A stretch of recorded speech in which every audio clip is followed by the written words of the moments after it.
Today at the National Press Club, Hannah Diviney. A writer and disability advocate, Hannah Diviney's activism has made waves around the world, including with a viral petition getting Lizzo and Beyonce to change ableist lyrics in their songs. Since then, her works span magazines, news outlets and drama. Hannah Diviney with today's National Press Club address.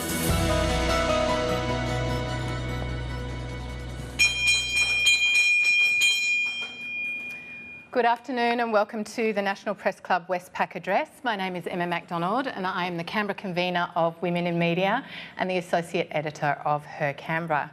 Today's speaker is an author, actor, disability advocate and a young woman who has single-handedly convinced both Beyonce and Lizzo to change their ableist lyrics in songs. Hannah Diviney knows the importance of representation, and so to mark International Day of Persons with Disabilities, Hannah is taking to this bastion of national agenda setting to share her lived experience. Before she begins, I wish to advise that Hannah's speech contains some sensitive topic areas and mentions of depression, anxiety and suicide. If you would like to join the conversation online, please use the handle @PressClubAust or the hashtag NPC, and please make Hannah very welcome.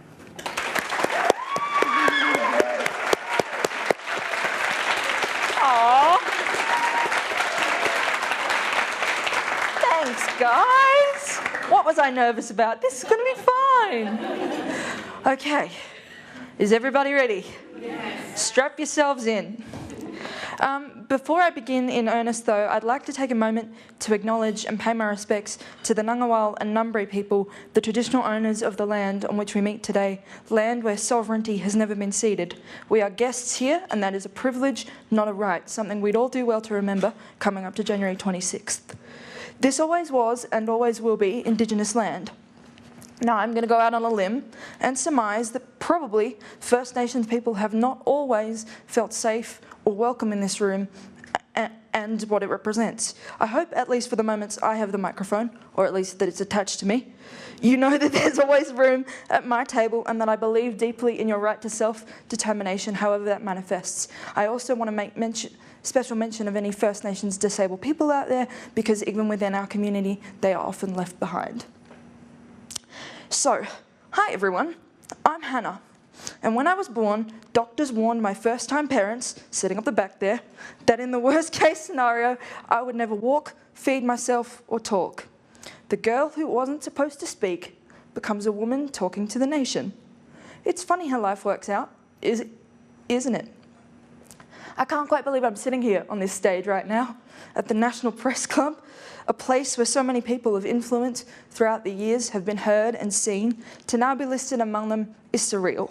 For someone who struggles fiercely with imposter syndrome, an unquenchable thirst for proving myself, thanks to a barely there sense of self-worth and feeling proud of myself, this is a watershed moment, and Sarah's already crying. One of those moments, I have a hunch, my life will be divided into a distinct before and after. Now, I'm not telling anyone anything new here, but a lot of the people who've graced this stage as our leaders, our top thinkers, and our most powerful have looked the same, which says a lot about the pathways to and construction of, plus opportunities for, power in this country. Very few have looked like me, both as wheelchair users and as members of the disabled and neurodivergent community more broadly. There have been a few of us, but not enough. Something I'm both extremely honoured and honestly shattered by, as I have been every time I've made or contributed to history. How could I not be?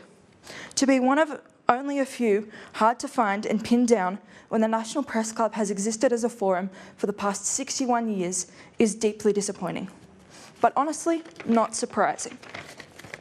If this forum is reflective of the powerful and influential here in Australia, the ones given the capacity to make decisions, shape laws and policy, as well as the stories we tell as a nation, the lack of disabled voices included here makes a sad sort of sense.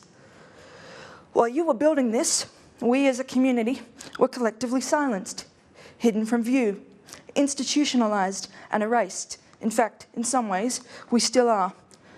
When the Press Club started, we were over 30 years away from the Disability Discrimination Act, which didn't come into effect until 1992, just 7 years before I was born. For anyone counting, that means it's only been in place for 32 years. We may have come a long way, but boy, is there a long way to go. To that end, I want to thank Emma MacDonald and Women in Media Australia for so fiercely advocating to give me a place on this stage. I also want to thank all of you for being here today and the millions of people watching at home. You're all helping me take up space. In fact, you're helping me actively reclaim it. I'm one of the first disabled people to do this, but I'm far from the last. Now, this shouldn't be a revolutionary statement, but here we go. Disabled people deserve a place in every room where power is built, decisions are made, and money exchanged. The expectations of us as a community are so low, the bar may as well be underground. But it doesn't have to be. We are fiercely capable problem solvers and deserve to build rich lives, whatever that looks like, on our own terms, whether they are magically or ordinary and private or grand and public. I feel like I've written and rewritten this 1,000 times, debating whether to add research or whether to stay personal. I've been trying to get it right, making sure that if all of Australia is watching, and I hold the attention of some of the most powerful people in our country, which I'm told I do it well. Make the most of it. Shake things up a bit. Or as Eminem would say, if you had one shot, one opportunity, this is it. And with it comes the decision to be brutally, unflinchingly honest. Here we go. In the winter of my 17th year, I wrote a suicide note. That's how lonely, sad, scared, and angry I was. Part of me hates telling you that, but it's not because I'm ashamed. I have nothing to be ashamed of, and neither do you, if you've ever felt this way. And it's not because I have any qualms in talking about mental health. I have generalized anxiety disorder and clinical depression. That's not news to anybody. I talk about it all the time. But the reason I was worried about telling you is because I didn't want it to reinforce the damaging stereotype that people with disabilities are sad, alone, and destined to watch life happen through a window instead of being out in the world and living it. I want to say right from the outset that while there have been violently indigo moments of loneliness and isolation, I've been in the world. I've laughed and cried, climbed mountains thanks to an event I co-founded called the Crazy Cosy Climb, which sees people with cerebral palsy and their families conquer Mount Kosciuszko. I've done marathons, met cool people, made cool things like Latecomers, where I became the first Australian with a disability to do a sex scene on television. Sorry, Mum and Dad. And achieved my childhood dreams. For 25, that's not half bad. But back to 17. At the time, that note was the only way out I could see, the only exit strategy from the cesspit of self-loathing and, quite frankly, hatred I was at that stage drowning in. Overcoming it and getting to the other side didn't feel within reach. The waves of it had been building for as long as I could remember. It's an ocean, always whispering, watching, and waiting. Once you know it, it can't be forgotten. Thankfully, the simple act of putting those words from my parents and sisters, in black and white, scared the hell out of me. Enough for me to realise that I actually didn't want to do anything at all, except live, and get to a place where things felt better than they did right then. I've since found and lost it a few times. Unfortunately, 17 wasn't the first time I'd had those thoughts. That particular bridge had already been crossed at 10 years old, thanks medical trauma, and it would be far from the last. But we'll get to that. First, I need to explain how I got there at all. I have cerebral palsy, a physical disability since birth that impacts my fine and gross motor skills. In non-scientific English, that means I either can't or have difficulty with walking, standing, balancing, using a knife and fork, or handwriting neatly, among other things. It's a condition without clear cause or cure, each case ever so slightly different, making standardisation near impossible. It means I need help with everything from getting out of bed to using the bathroom, getting dressed, or moving in and out of a car, for example. I'll never earn a driver's licence or compete in a 100-metre sprint. Damn it. be as independent as possible ironically means hardly ever being alone, taking support workers or my parents with me pretty much everywhere I go. Fun times. I was born 3 months premature, howling into the world in August instead of November. My body so small and the damage to my brain so extensive, it actually has significant holes in it on both sides, caused by as many cysts as doctors had ever seen back in 1999. Holes that can, as we discovered when I had an MRI, be seen by the naked and untrained eye. How weird is that? Without those holes, though, my life would not be what it is. I'd be an entirely different Hannah. Those holes have both given me so much and taken so much away, it can be hard to reconcile. I don't think I'd change it, though, because for every freedom an able-bodied life might give me, it would also mean changes in what I care about, what skills I have, what kind of person I am, and the people I have in my life. Changes I don't think I'd ever be willing to make. I actually want to take a moment. I'm not sure if she's watching. But Dr. Stack, if you're out there, you gave that diagnosis to Mum and Dad. Look at me now. Yeah.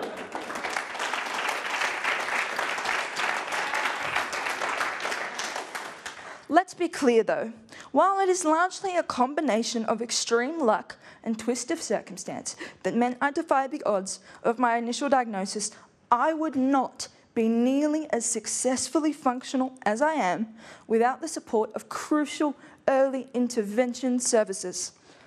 Services I had the privilege of accessing from 12 weeks old, thanks to how quickly I was able to be diagnosed.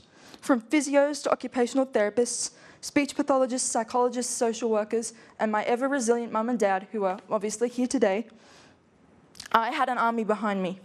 An army every child and person with a disability should have access to, no matter their postcode, financial circumstance, support network, skin colour, or immigration status. The size of which, by the way, should not be determined by the arbitrary box-ticking criteria of an inflexible system overseen and executed by people without one iota of lived experience of disabled life among them. Earlier this year, the government cut $14.4 billion from the NDIS.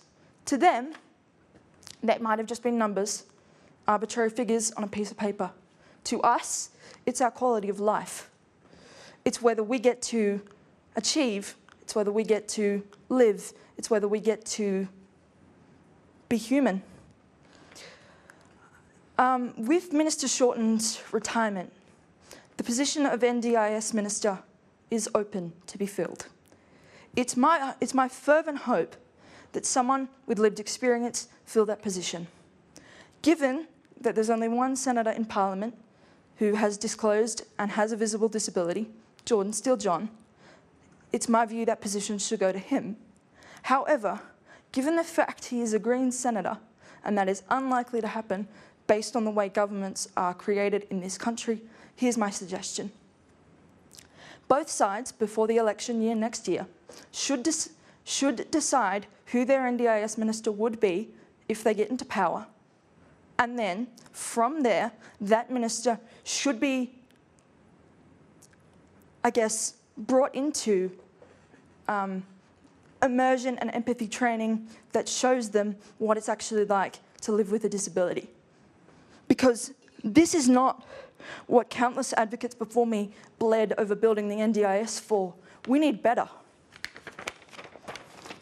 What it represents now is not how it was meant to be built. As a disabled person, your needs can change every day, especially if you're dealing with complex medical needs, or even if you're just out in the world trying to live a life. Things might not stay in the same place for 2 months, let alone a year. Now, these are the very simplistic cornerstones of my advocacy, but clearly they bear repeating here. Say it with me. If you know one disabled person, congratulations, you know one of us. We're not a monolith or a hive mind. Believe it or not, we don't all need the same care, nor do we all react and exist in the same world. We're actually the most intersectional community there is, because any other community can be part of ours. for people who do think we need the same care or that it's one size fits all, do you? I didn't think so. Now, there are people,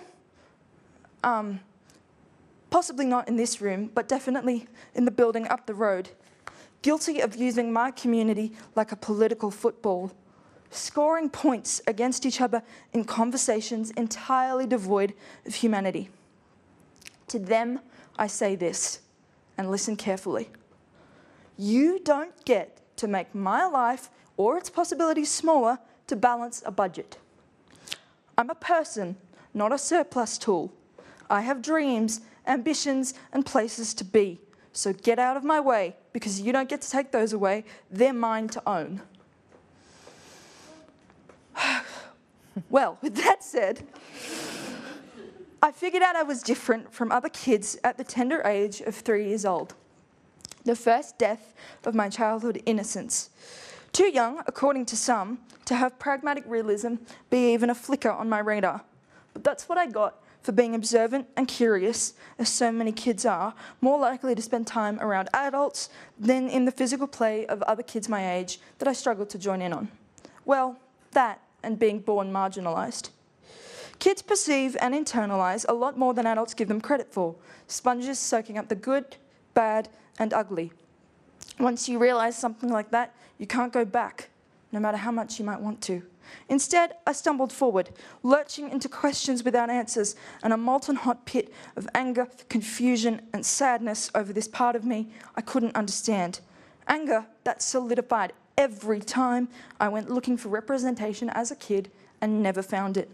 Not in books, not in television or movies, not in the toys or games available on the shelf. Nowhere. Now, to a room full of media, I probably don't need to say this, but stories are the building blocks we use to teach children about the world. They're how we learn to identify the bad guy or find the hero. Without representation in them, what are we supposed to do? That leaves holes in you, not having any representation. And quite frankly, I have enough of those. I don't need any more. Yes, you're allowed to laugh at that, it was a joke. Now, again, to media I say, these holes can be entirely preventable if people with power are brave enough, but it means we need investment from the media. It means we need investment from people behind the scenes, from in front of the camera. We need you to believe in disabled stories and not just pick one or two, whether it's me or Dylan Alcott or Chloe Hayden. There's a whole diverse range of disabled people out there, and all of us deserve to be heard. But if they're not filled in, if people aren't brave enough to prevent those holes, they have no choice but to be filled with the very worst of what a person, in this case, a child, can think about themselves. And let me tell you, I had a very vivid imagination. But the impact of that invisibility went far beyond me. It also interfered with how other people, like my peers and their parents, viewed me too. It turns out inclusion, empathy, and humanity of any kind takes work, as much as we'd like to pretend it doesn't, and a little bit of unconventional thinking. Thinking that goes beyond the norm, where the norm has been established by a privileged few. If you don't fit in the box, get out, you're broken, or we'll break you. Apathy is, as the world has demonstrated with horrifying consistency recently, the much easier choice. A choice that people are comfortable making because they'll do anything to avoid being uncomfortable. Live in the bubble. Don't rock the boat. Don't ask the question. Don't invite them over. Don't call out the behaviour of people who exclude them or hold people accountable. Stay silent. Keep your head down. Pretend you don't see them. Don't make a scene. Don't say anything. You don't want to be labelled one of them. You're an us. But I don't have that option. Not if I want to keep moving. And I do. Even less surprising, albeit more disappointing, than recognition of the work it takes to create this change is the realisation that there's a hell of a lot of people out there who classify that work as too hard or too daunting. Now, I hate to break it to you, but some of those people are you, sitting here, watching at home, working in media. Chances are you may not even realise it, so I get it if that takes a minute to process. You don't know what you don't know. And why would most of you have ever even thought about it? You wouldn't. What matters is what you do next now that you know. Will you sit on your hands or will you take action? We could fix it, could change it. From little things, big things grow, after all. The needle is swinging ever so slowly, but it could be moving faster if you helped us. Without people willing to put in the work, nothing can bloom but more loathing, division, prejudice, and the deepest loneliness that still, even now, no matter the glitter of any of my achievements, even this one, still runs as a pulsing undercurrent through my every cell. Oh, by the way, in case anyone was wondering, as a teenager, one of the only salves that ever helped with that loneliness were the communities I found on social media. Fans of people and pop culture I loved who kept me afloat. While I know there's a real and terrifying link between teenagers, social media, and mental health issues, particularly suicide, I also know that for so many young people who exist in marginalised spaces, the internet offers them support, resources, a place to be heard, and a roadmap that they might not be getting in the physical world. All anyone wants, no matter what they look like, who they love, how they identify, what their bodies and brains can or can't do, is to feel connected. Not allowing teenagers who are fighting to stay upright in a world that can be hostile to their existence will only ever be dangerous and disastrous. I'm not saying I know what the solution is, but I don't think it's that. Now, I have a confession to make. A little while earlier, I lied to you. See, it's not entirely true that I grew up seeing nothing about disabled people. In fact, I had 2 whole narratives. Aren't I greedy, wanting more? They're the same as former Australian of the Year Dylan Alcott, so bear with me if you've heard this before, but I think it bears repeating on this bigger stage. Behind door number 1, the Paralympics, which only happened every 4 years, and in the early 2000s were lucky to be granted even 5 minutes at the end of the evening news on non-commercial television stations, thanks ABC, or behind door number 2, road safety ads. Now obviously, those ads have their place. They serve an important and dramatic purpose to prevent people from making reckless decisions when they're behind the wheel of a car, whether that's speeding, drink driving, or being on drugs, driving tired. I have no problem with those ads, making someone stop and think twice if it saves their life. What I have a problem with is the representation of becoming disabled as a result being presented as the absolute worst thing that can happen to you. A signal that your life is over with nothing left. While it's true that becoming disabled unexpectedly does irrevocably change everything, and in a certain sense mean life as you knew it is over, it doesn't mean everything is. Internalizing that the world at large thought my life, which I'd never had any semblance of choice in, was over before it had even begun. Remember, I was seeing and internalizing the messages from these ads from about 5 years old. Well, you can see how I ended up where I did, right? While the harm perpetuated by road safety ads may be a little on the obvious side, I want to go back to the Paralympics for a minute. If I had $1 for every time someone asked a younger Hannah a version of the question, so, what's your Paralympic sport going to be? I'd be up there next to Gina and Rupert. I'd always bristle at the question, even though it was well-intentioned, arguing that no one ever seemed to ask my 2 able-bodied sisters what their Olympic sport was going to be. The response? Well, of course not, Hannah. You're only an Olympian if you absolutely want to be. Oh, this is where my hand coordination decides to fail me. Hang on 1 second. Oh, there we go. She turns the page. If you're interested in it, if you're good enough to get there, elite sports people have immense skill and discipline, strength and commitment. By the way, I feel like sometimes that gets lost as people get carried away and captivated by how inspiring they find Paralympians. Not every disabled person could do it, even if they wanted to. I'd have to train 24/7 to have arms like Dylan Alcott, and even then, they're not happening. The irony of people understanding the rarity of that choice for able-bodied people and allowing my sisters to have anything they wanted, but not me, stung. Why was I expected to be a Paralympian again? Oh, I get it, because that's the only marker of success the world knows how to measure disabled people by. I love watching sport, but not playing it. Did that mean I was meant to amount to nothing? Beyond the slim pickings and dire straits offered by media, there were no disabled adults physically visible to me either. No parents with families, no people with careers, no one just doing their weekly grocery shop. Just all these children in waiting rooms or group sessions, asking each other with their eyes, do I deserve to exist? Am I enough? None of us knew the answer, because somehow, even though cerebral palsy is the most common disability in childhood behind only cancer, the world seems to forget we don't live in Neverland. And one day, all those children grow up. And when that happens, you enter an information desert, stranded on your own. Systems built to support smiley, cute, heartstring-tugging, disabled kids fail the adults they become over and over again because we become impossible to contain. We're no longer the child that can be easily distracted, entertained, or put in the proverbial corner. You can't get away with separating us from the class anymore. That's called infantilization. And it's everywhere, even for me. Someone who I'd like to think has made it pretty obvious she knows what's going on. It happens in healthcare, in the job search, in education, in the sector itself. It's everywhere disabled people interact. It's in social norms. The list is hollow and endless. Here's a question.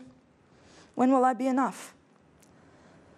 How much more do I have to prove myself? And I'm not just asking that question for me, but for every disabled person watching, by the way. So I grew up afraid, but also desperately wanting to be older because I wanted it to stop. My concept of permanent was a little hazy. After all, when you're a kid, forever could mean 4 days, 2 weeks, a month, maybe 6, a couple of years. It took a while before the reality of what a whole life really meant sunk in. And to me, the invisibility of disabled adults equaled non-existence. Where did we go? Did something happen to us? Did we die? Did we get to a day where we could magically do all the things I watched my sisters do with ease? Where were we? I had no idea. Unlike all of the coming-of-age movies I inhaled as a young adult, which told me the future was a blank page, alive with possibility, and that high school would involve a lot of singing, I feel lied to. My future felt blank because I didn't know what, if anything at all, would go there. What if I just fell off a cliff? And then I did, with that note. It had been a long time coming.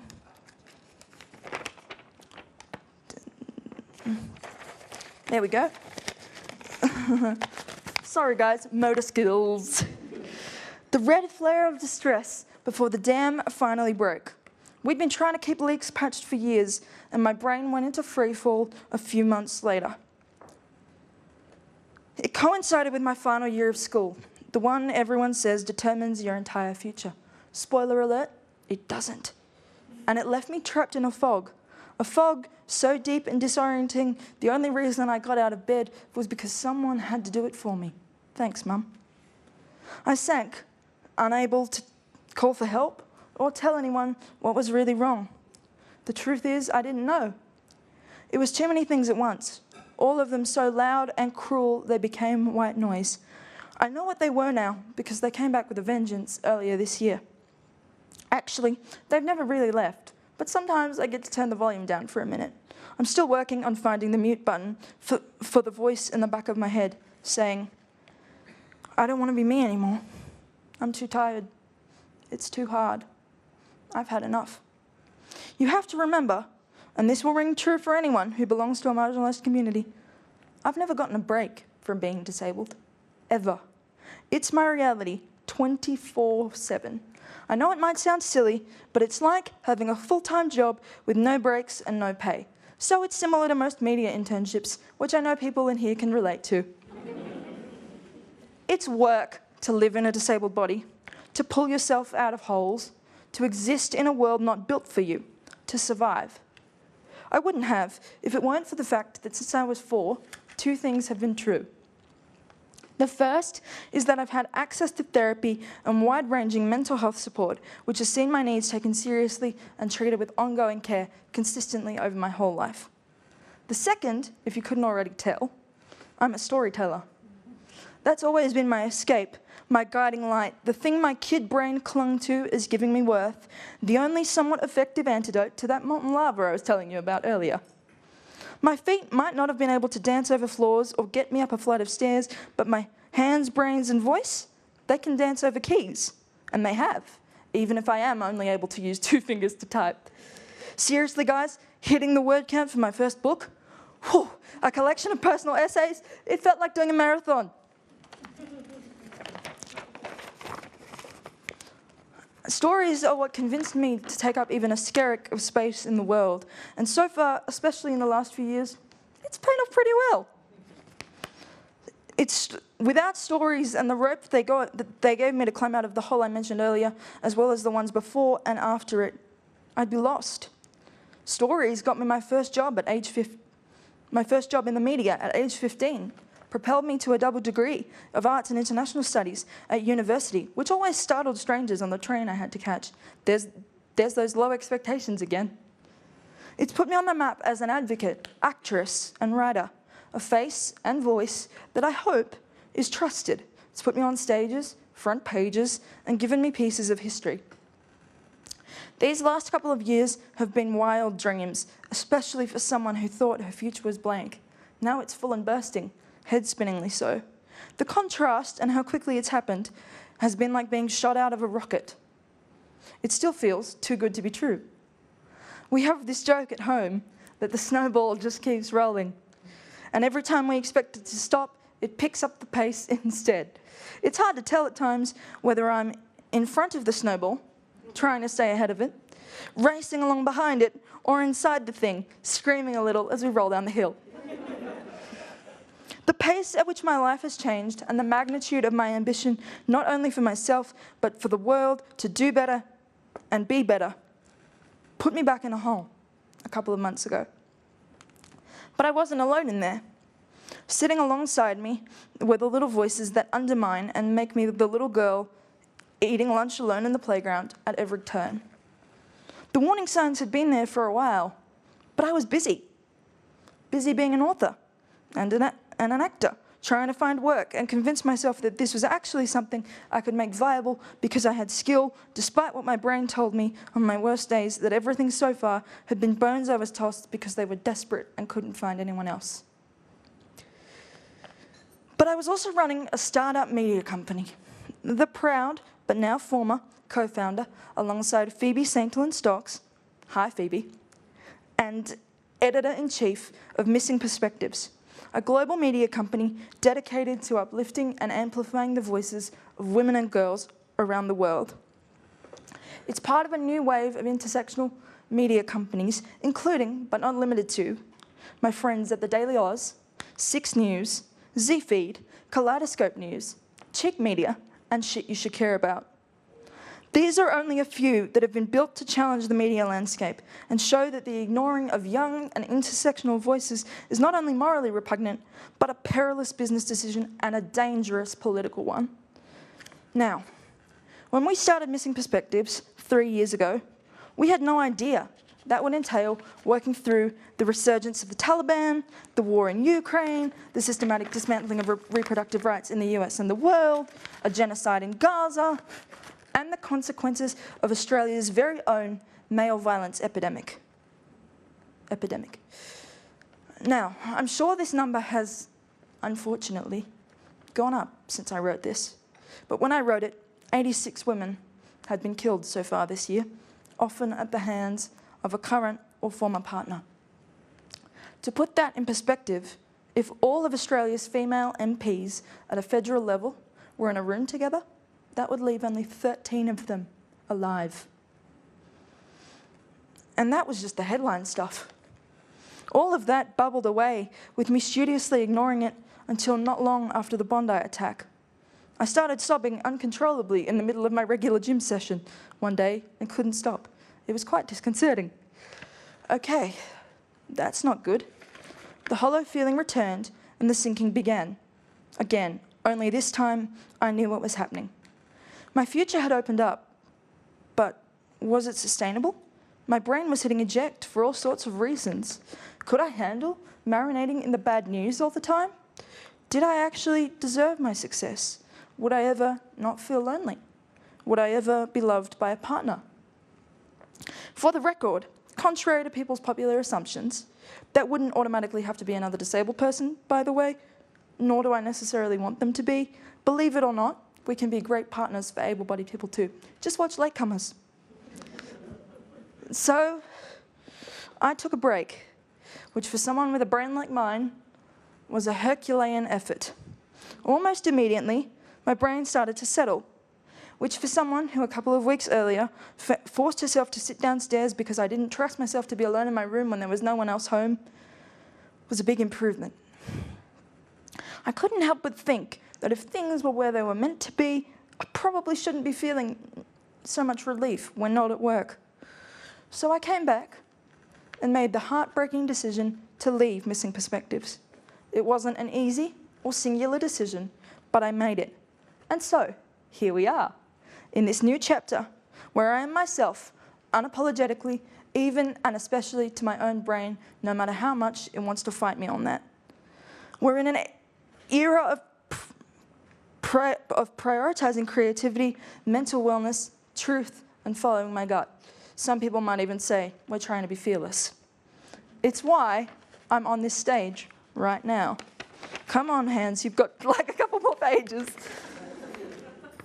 It took work and grit, and honestly, I think I'm going to be doing this stuff forever. But that's okay. I know I haven't been alone in feeling this way. I've seen the wait lists, heard about the bills, heard the stories. I know how lucky and rare it is to have mental health care be even a shadow, let alone a consistent force in your life. There's no sugarcoating it. Australia and the world is in the middle of a mental health crisis. One, our only federally funded service provider, Headspace, cannot cope with.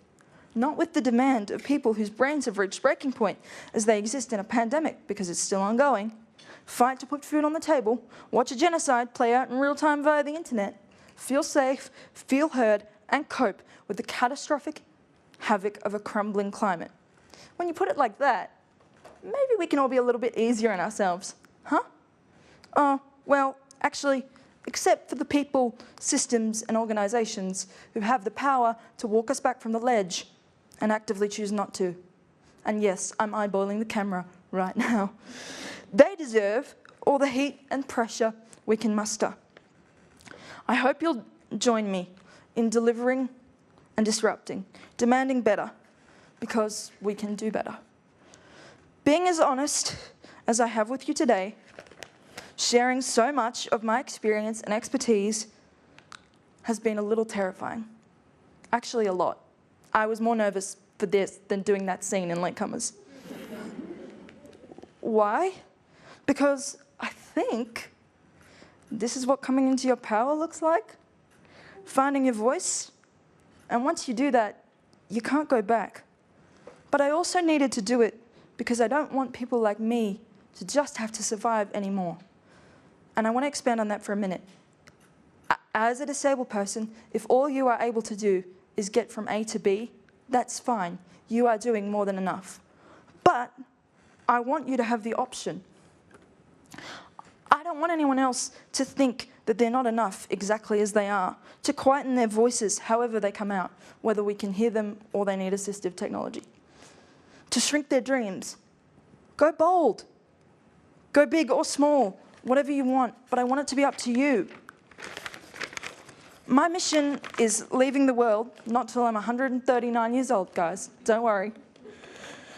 A little better than I found it. And that means no more surviving. Let's try something else. How about it's time to thrive instead? Thriving sounds better. Okay. Well, thank you so much for having me today, everyone. Let's make things better.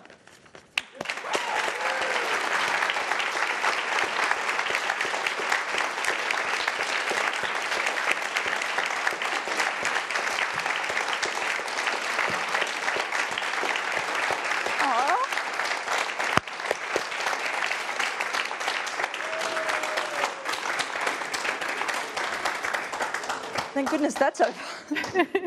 I can breathe now. Take a breath, Hannah. Thank you for that magnificent speech. Now, before we take questions from the press, I'm going to take the first shot. Go for it. And I wanted to just ask you about your feelings relating to International Day of Persons with Disabilities. I guess I relate it to my own very mixed feelings about International Women's Day, for example. Mm-hmm. What does the day mean to you, both good and perhaps bad? Wow, okay.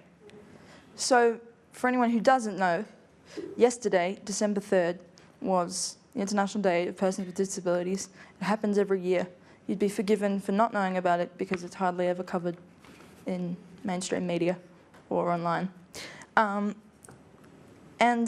I guess while I appreciate the acknowledgement of disabled people, we exist 365 days a year, not just one. And also, to be honest, the majority of people I saw marking it yesterday were disabled people. We know what it means to be disabled. We don't need a lesson. We're pretty familiar. The people we need to come to the party, the people we need to talk about it on their social media accounts or in more traditional media are you guys, the able-bodied people, and the allies. It doesn't mean much if it's just a bunch of disabled people talking in an echo chamber. We're not actually making any progress then. That's how I feel about that. Thank you, Hannah. All right, our next question is Nick Stewart from Ability News. Thanks very much for such an impassioned speech and very meaningfully delivered. I'm Nick Stewart from abilitynews.org. Hi. Can be found at abilitynews.org, and we, in fact, in today's newsletter provided a link to Cerebral Palsy Australia's annual report, which they point out is a very empowering document, and I think you've showed us how empowering that can be. I'm wondering what the media's changed a lot. Women's agenda is one area, Ability News is another. Mm-hmm. We've seen so many different representations now of people with disability. What I don't expect you to have one framework that everyone has to be represented in. But what sort of disabilities, people with disability, are you not seeing being reflected in the media? What needs to happen? What needs to change? Okay, so big question, but we'll try. I think it's just the diversity of the disabled experience. Firstly, the acknowledgement that not all disabled people are white. That not all disabled people want to be Paralympians or actors or people with profiles.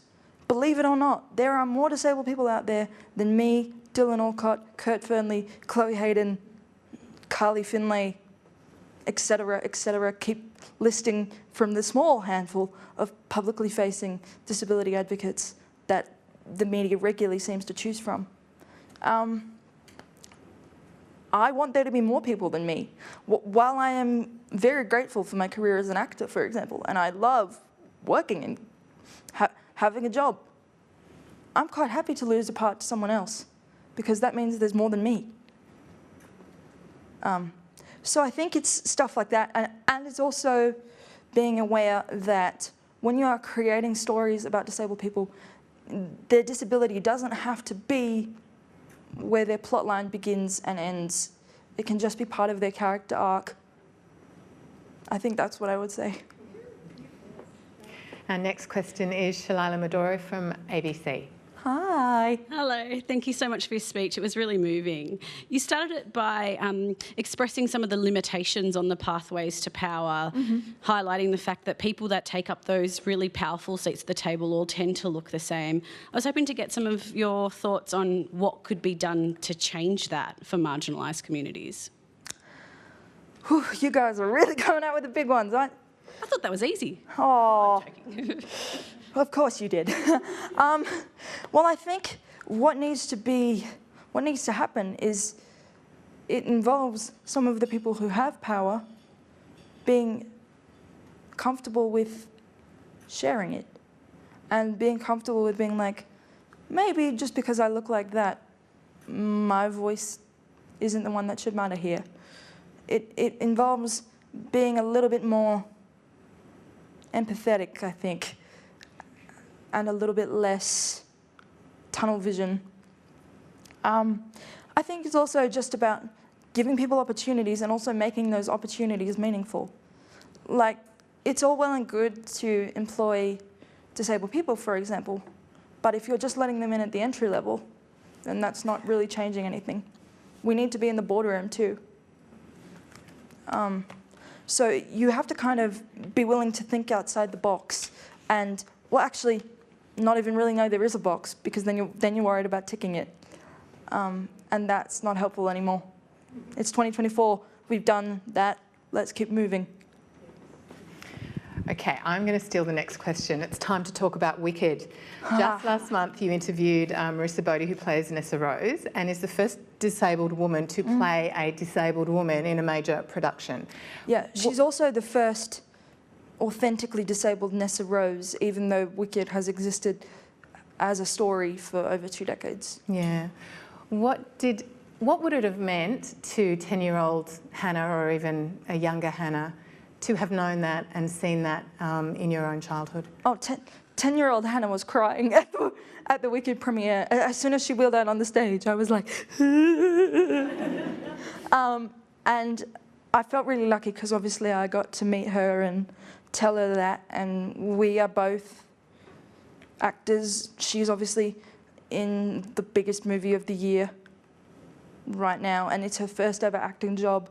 But I was talking to her just the other day over Instagram, and she was saying that even though she's been in Wicked, one of the biggest productions in modern cinema in terms of budget and all of that, she hasn't been able to get any more work. There haven't been auditions coming through. And while I will forever be grateful to John M. Chu and the whole Wicked team for recognising that casting authentically, it was about time they did that. Hopefully, all of that change doesn't happen in a vacuum. Because, again, it doesn't mean much if people don't pick it up and keep moving it forward. Yeah. All right. The next question is from Angie Ballard, who is the co-captain of the Australian Paralympic team. Hi, Hannah, and thank you so much for your speech. I love that you mentioned the value of a disability voice, and I love that you mentioned the Paralympic thing. I've got that forever, and I feel like I'm one of those people with a disability who would like to be invisible. I'm not, because I have to advocate, and I'm tired, as I know you are. What do you say? Like, I feel like we've got into this point right now where everyone's like, yes, inclusion, good. But we're still not seeing it in the decision-making and in our leadership. And like you just said before, some people maybe need to take a little bit of their power away and give it. I'm struggling with this in my world, and my friends are struggling with this as well, because, like you said, 24/7, we're advocating. But that's on top of earning a living. That's on top of everything else that we have to do. Yeah, unfortunately, you don't get paid for being marginalised. But I wonder if we should be, if people keep on getting to put the photos out that say they're inclusive and we're not in the room. In fact, we only get to be in the room for 2 hours for a consultation, and then that's it. I guess I would like to know what you think about how we change that leadership thing, because systems right now say they're for us, but they're not for us. They're for us on a surface level, aesthetically, so that they look like a good ally. But it's not really how allyship works.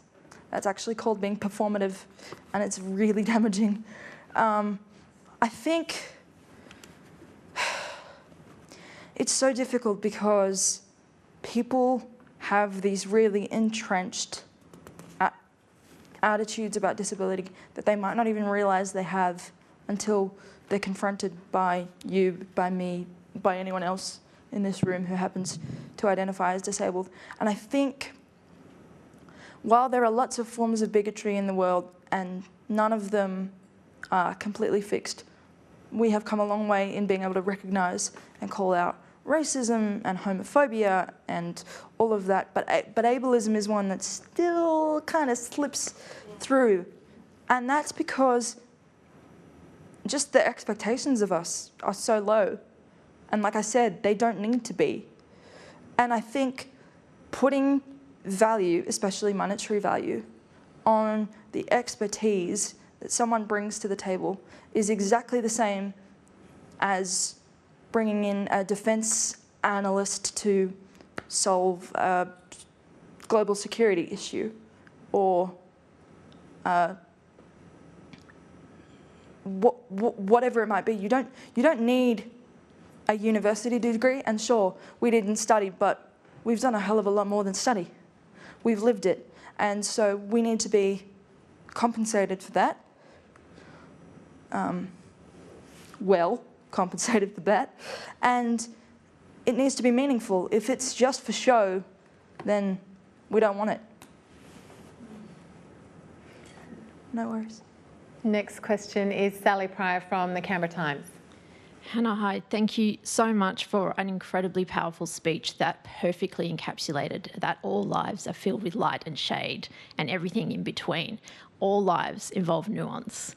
And I'm particularly interested in your earlier comments about the upcoming social media policy that the government is going to implement, a very blunt instrument to solve what is actually a very nuanced issue.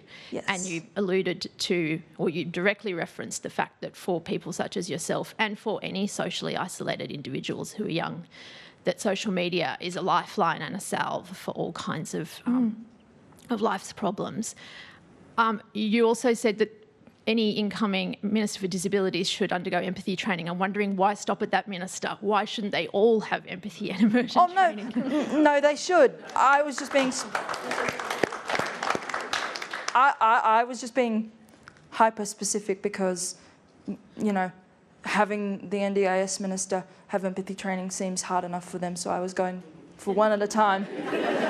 But, hey, if we want to go to everybody, let's go to everybody. I'm happy to provide for a fee.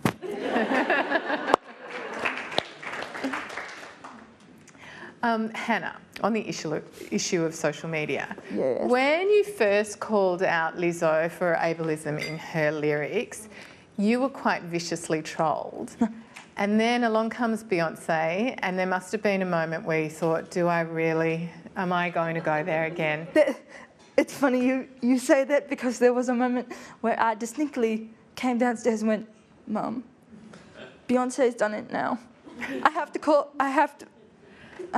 her out, don't I? And Mum's like, yeah, I think you do.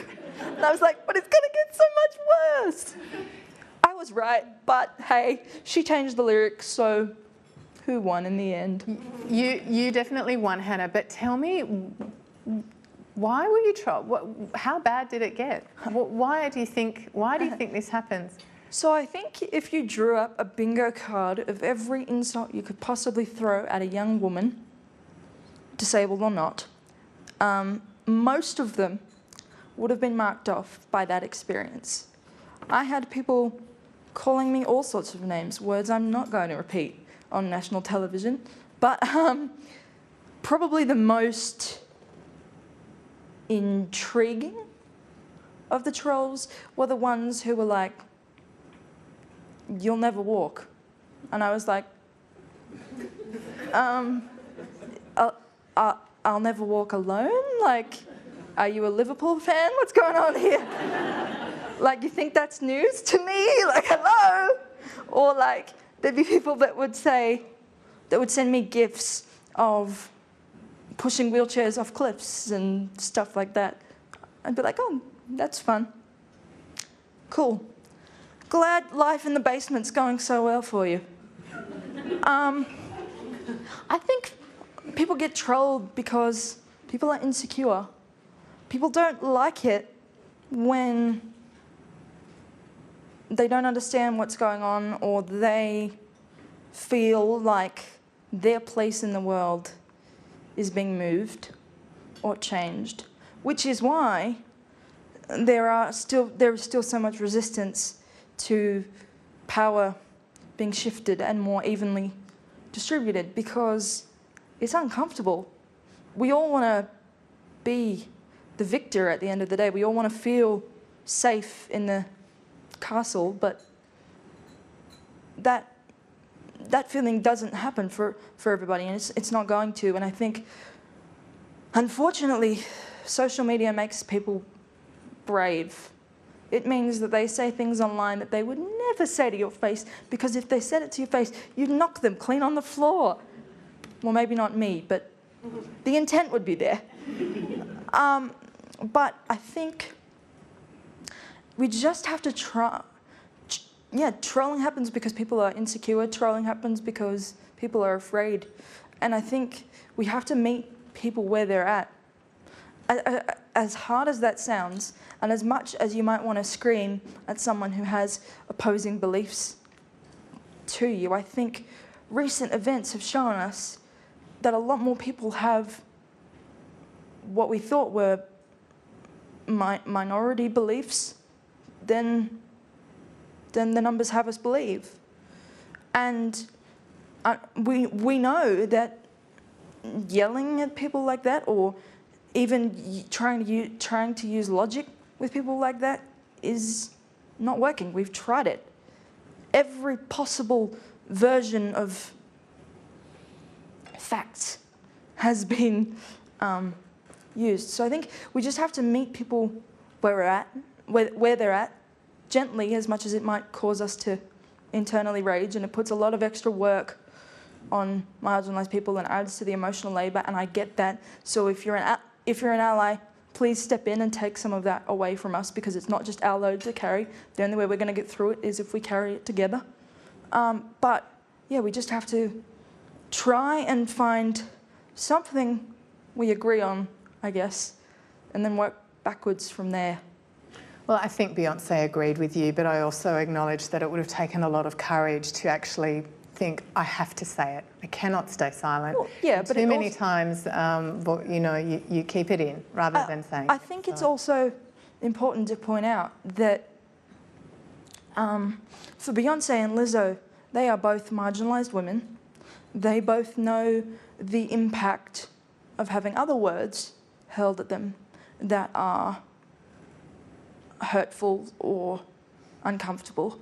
So it's potentially easier for them to access the empathy they needed to change those lyrics.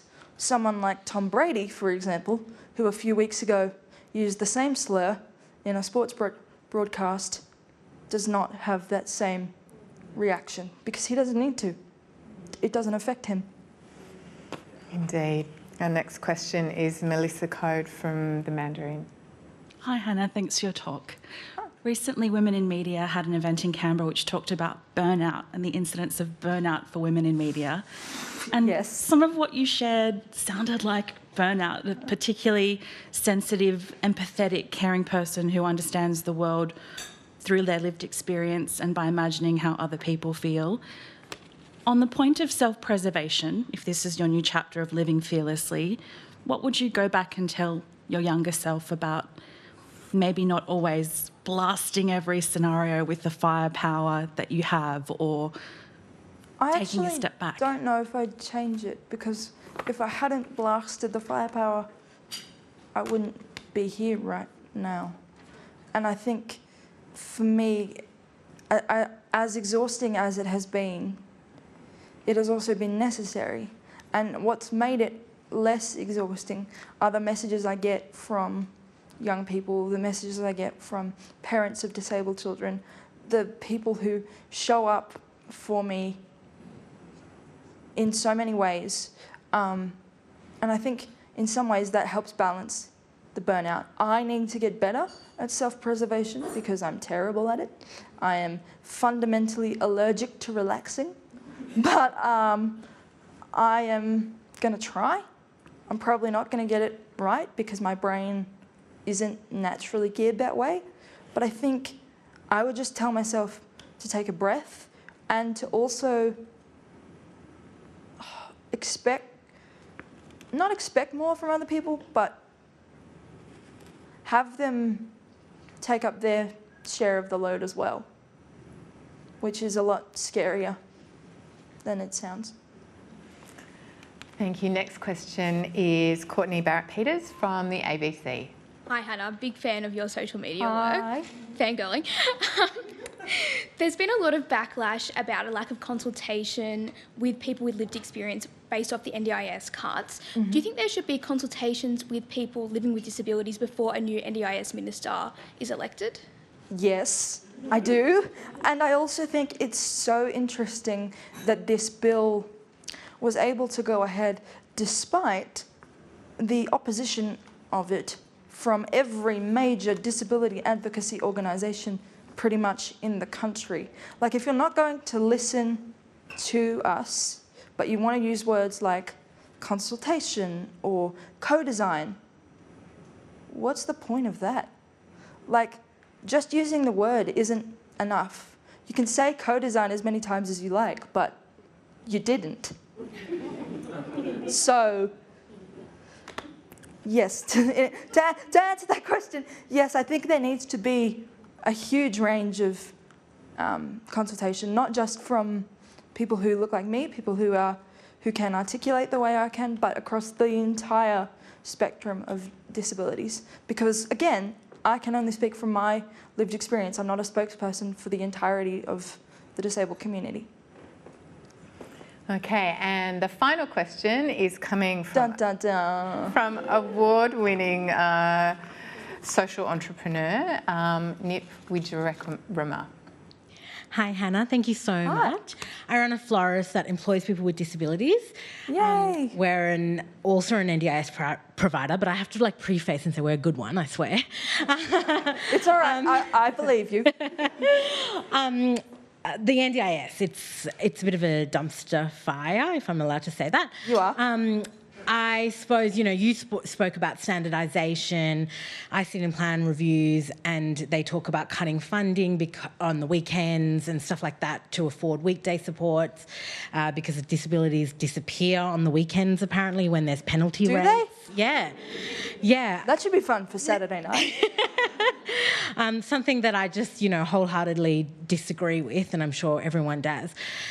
Where to now with the NDIS? I just feel like it just gets worse, and you hear every time you hear about something, it just gets worse, and I'm like, I need to close my eyes. No, I fully understand and agree, and if I felt like I could, I'd be closing my eyes right there with you.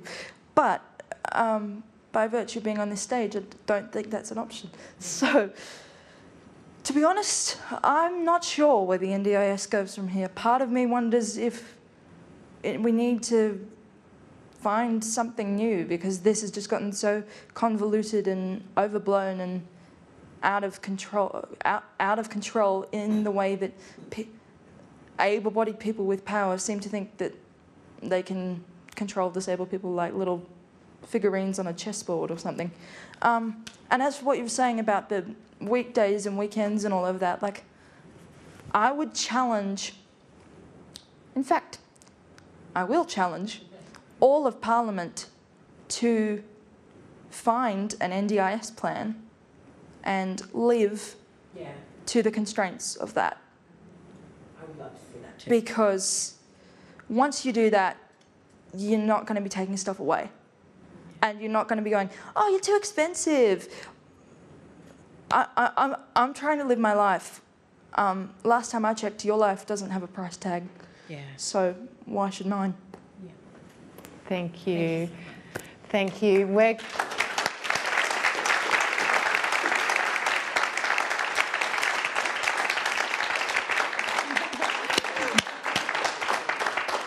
Well done, Hannah. It's been a busy year for you, and we're so grateful that you have come and made this address, and we have a very special National Press Club membership for you. Oh, thanks!